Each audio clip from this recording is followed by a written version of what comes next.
When he went up into space, he indeed played his saxophone. Hi, I'm Meredith Bagby and I wrote The New Guys. It's about the first class of astronauts to include women and people of color. Ron Mcnair is one of the first African-American astronauts to enter into the astronaut program. Ron grew up in Lake City, South Carolina during segregation. As a boy, he picked cotton with his brother Carl. Ron was an incredibly bright youth. He was reading before he should have. He was doing math before he should have. Ron was 9 years old. He would go to the library and check out books. And when he went one day to the library to check out books, the librarian told him he couldn't. This was a whites-only library. Ron persisted. He confronted the librarian, who very angrily then called the police. The police were like, what do you want us to do? Arrest the kid for wanting to read? It was very embarrassing for the librarian. Ron ended up going to MIT. And when he was there, he said he was surprised because he thought that in the Northeast, things would be more fair and he wouldn't encounter as much racism, but he certainly did. He got attacked or nearly attacked in Boston.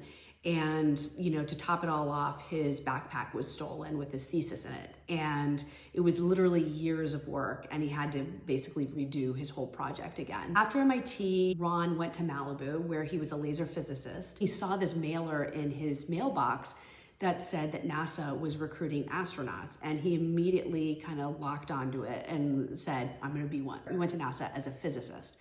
While he was training, he was going to church one Sunday, and he and his wife were basically run off the road by what they said was potentially a good old boy. And the accident, while it didn't kill him, it really hurt him. He spent the night in intensive care, and then when he did wake up, he had double vision. He didn't tell anybody at work that this is what happened to him, because if he were injured, he might get kicked out of the program. And then he ended up flying in February of 1984. Ron really wanted to play his saxophone in space. He was a saxophonist, and a very good one. He petitioned to get this special saxophone to fly with him, and then when he went up into space, he indeed played his saxophone. So in 1985, Ron was chosen to go on the Teacher in Space mission with Christy McAuliffe. He was also going to do the first ever jazz solo in space, which was going to get recorded and then would work with a live link down to a party in Houston that was organized by the composer Jean-Michel Jarre. Ron was very excited for this. He practiced a lot. Unfortunately, the Challenger disaster happened, and Ron was never able to do that solo. What I love about Ron is that he never let any of the biases or handicaps that life presented him stop him. When he was a young child, he did this with the library. When he was a young man, he did it at MIT.